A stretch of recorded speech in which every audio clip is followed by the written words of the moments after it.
Do you want to add more power to your Tacoma? Now listen, if you click this video in hopes that we're going to add horsepower, I'm sorry. I'm talking about electrical power. I worked with Guild Outfitters on this. They make this awesome product to make that 400 watt inverter in the Tacoma run all the time. So you can be in park or drive and it'll still push 400 watts. That's step one of this mod. Step two is they send out a small outlet here, if I can even get it out of the package, because my hands are cold.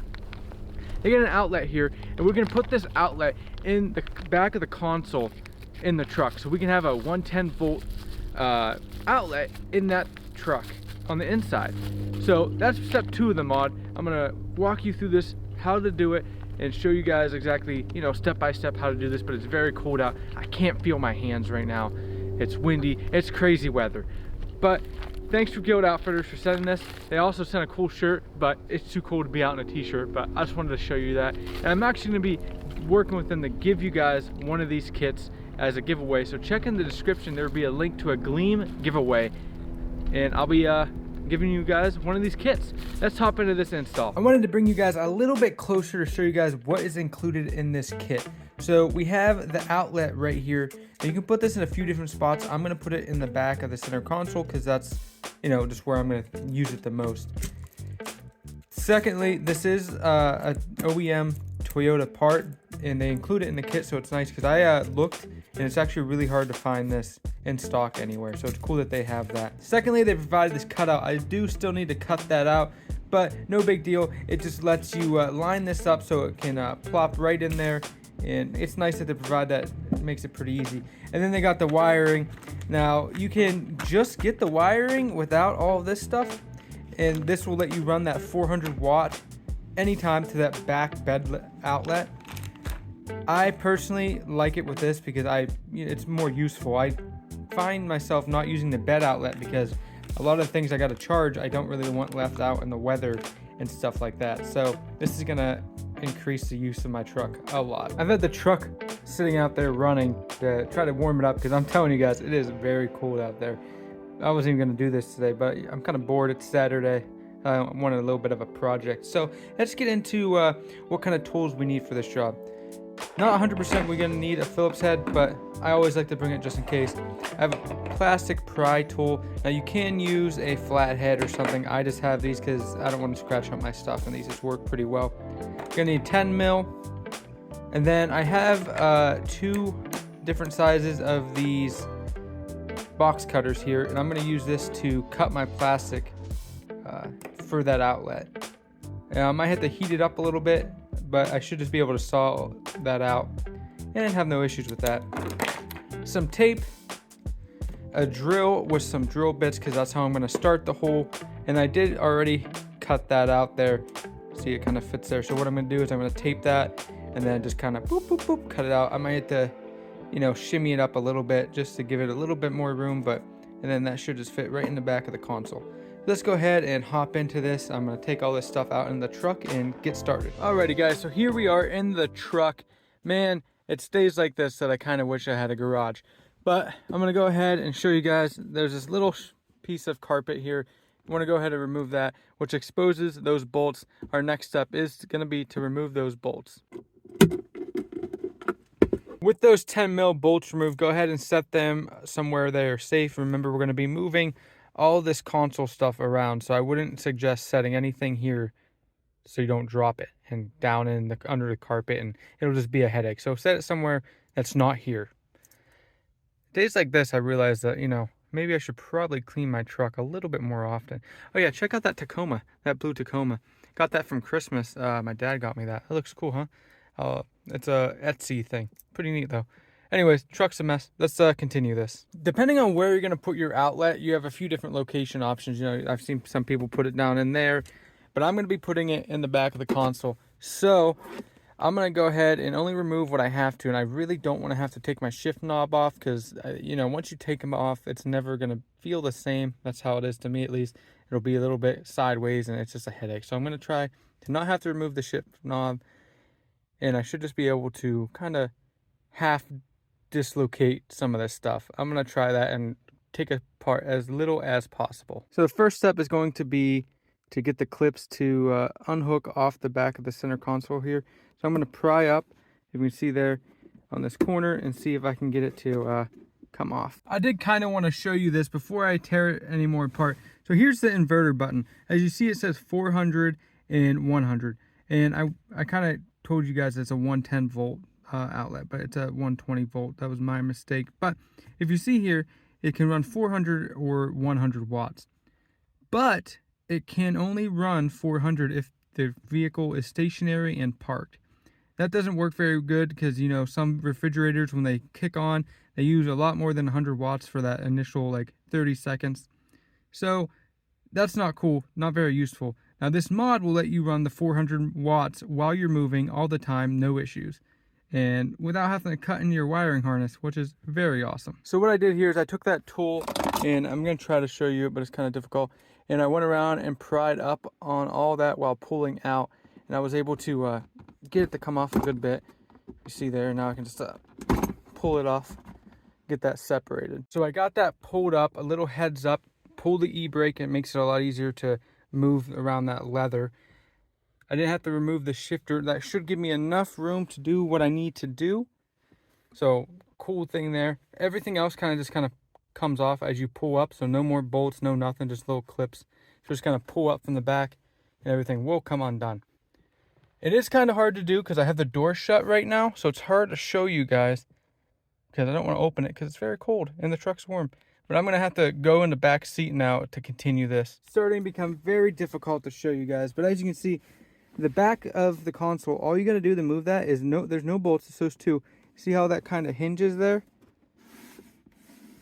So yeah, I have plenty of room to do what I need to do. I'm going to hop in the back seat and move forward on this. I'm able to show you guys a lot more what's going on the passenger side. So I just moved over here because I do got some wiring I have to move around before I can get to that inverter. So if your truck is a 21 like mine, you're going to have that USB port in the console, and that's kind of what that looks like. So I got to unhook that to get some more room to be able to move this console out of the way to get to the inverter. So with those wires unhooked, I was able to fully remove the rear console there and have access to the inverter, which is this box right here. I'm going to go ahead and open up the wiring and show you what we need to do now. So our next step is going to be removing this plug that goes into the inverter, and then I'll move on to the next step, which has to do with this ground. But to remove this plug, there's a small little clip right there. You have to push down and pull out. It's kind of a pain because it's kind of small in there, but you can get it. Just keep trying. Let's go ahead and remove that ground right there. It's another 10 mils, so we already have that ready to go. So now that we got that removed and the ground removed, now we can go ahead and grab our harness from Guild Outfitters here. And you can see, you know, one's a female side and one's a male side. You just want to go ahead and plug that in. All this is doing is kind of, you know, jumping it so it does not kick off with going into gear. So not too big of a deal. Shouldn't have any issues with that. I will give it a good test though after this is installed and make sure everything is good to go. I wasn't going to show this step, but I figured, you know, I'm already doing a step-by-step. So we have the ground. Oh, I just dropped it. We have the ground here. All you got to do is put that where that is going to be on that bolt right there and go ahead and throw the bolt in. Now I am one guy and I only have two hands. One's holding the camera, one's holding this. So I got to set the camera down to get that bolt started, but I would love to show you more. But I don't think you guys need me to show you how to put a bolt on. Now that that bolt is in there, we got the ground done. That's what it looks like, to give you a heads up. Now we can move on. Now that's all installed, that you can run 400 watts anytime now. But I'm doing the next part of the mod, which is adding that back outlet. So that's what this wire's for. If you're not going to be doing that part, you can tuck this in, but make sure it's actually tucked in and you have it properly secured, because, you know, I have a manual, so, you know, automatics are going to have a little bit more going on back here.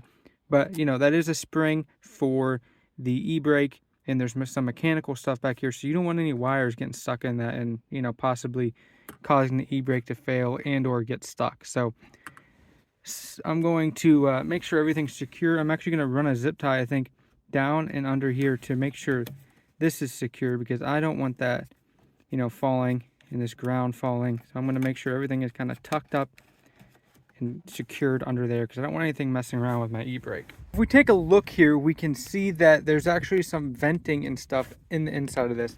So we got these vents right here, and then you got this kind of shield thing. So we actually need to go above that. We don't want to mess with the venting here because, well, Toyota put that there for a reason, and that's to vent out the inverter. So we don't want to mess with that at all because we don't want the inverter overheating as we're using it.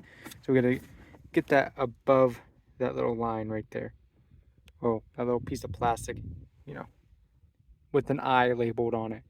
So I'm gonna see if I can figure out how to do that without you know, missing my mark. So that is kind of what I'm working with right now. I think I'm gonna have to move it to the left a tiny smidge. I'm gonna go ahead and do that, but up and down looks pretty okay. I'm gonna move it to the left a little bit, and I'm gonna have to get some different tape because the worst thing I would want to happen is this fall off as I'm cutting. So I'll be right back. I am so cold, dude. This is definitely not ideal. None of my tape will stick to this. The tape that's on there got cold and now it's all messed up. This is not ideal. It's gonna be one of those things I'm just gonna have to eyeball and hope I don't mess it up. I want to start small and then go big because you can always cut bigger. You can never cut smaller once you're cut. So let's start the cutting, I guess. All right, guys, so I got it in there. See, the problem was I accidentally pushed it in there and now I can't get it back out. And it's a little bit cockeyed, I guess you could say that. So yeah, don't make fun of me. It didn't, and now I can't pull it back out. And I'm afraid if I pull it back out, I'm gonna break the clips that hold it in there. So I think I'm just gonna run it. And yeah, I mean, when it's sitting down like that, you can't really see it being a little bit sideways. And you know, it still works. And I'm sure there's 1,000 other ways to do that. But what I did was I drilled a hole with this and I upped the size accordingly, one on each corner, and then I cut it out using this as a saw. Now I'm sure there's a better way to do that, but that's how I did it.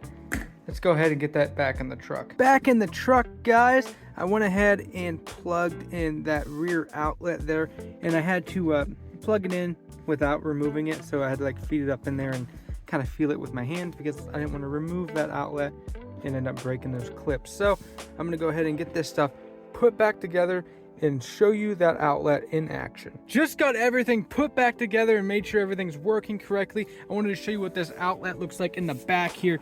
So there it is. You just lift that up, plug whatever you need into it, and keep it closed when you're not using it. I'm gonna show you exactly, you know, what my plans are. Well, kinda. I actually plan to remove this back seat and have a fridge back here. It's gonna be a long process, but that is one step in my process. But for now, I can show you guys, you know, you can charge a Jackery. You can actually hook an extension cord up that and charge multiple devices. I'm gonna show you that right now. I don't know if you can hear me very well with the truck running, but I wanted to show you this. So I have my laptop plugged in, my camera charging, and my Jackery charging, all on an extension cord that's plugged into that rear outlet there. Pretty awesome. Now I'm gonna go ahead and show you guys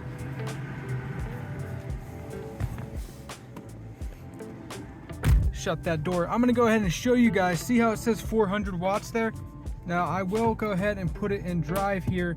If I, as soon as I put this in first gear, it should shut off.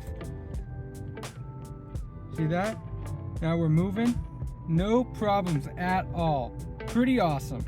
The 400 watt stays on while we're in drive now, and it used to shut off if you went in drive, but now we can drive, charge the stuff up in the back, and not have to worry about anything being dead on my camping trips. A big shout out to Guild Outfitters for sending me that mod out and working with me, because I'm going to be giving one of these away to one of you guys. So in the description, I have a Gleam giveaway just like before. Go ahead, get into it. I'll probably run it for like a month. I'll be promoting it on Instagram, Facebook, you know, all the stuff. Just to give everybody a chance to get into this, because this is an awesome mod. 10 out of 10, probably the most useful thing you could do to help your truck while you're overlanding and camping and just charging your stuff in general, because if you spend a lot of time in your truck, your stuff's going to be dead, and that's the best way to charge up your stuff. You can tell by the install, it didn't take me long at all, but I did take my time with it, kind of had fun with it. It was a Saturday, I was just kind of relaxing, just working on the truck. The longest part of that was cutting out the back console for the insert. If you have the proper tools or different tools, I bet you could probably do it faster, but with what I used with that box cutter, it kind of took me a little bit longer than I wanted to. But all in all, it was a pretty easy install. If you like this video, hit that like button, hit the subscribe button. It helps the channel out a ton. And I'm gonna head out, but go ahead, check out this video right here. It's pretty good, and I'll see you guys in the next one.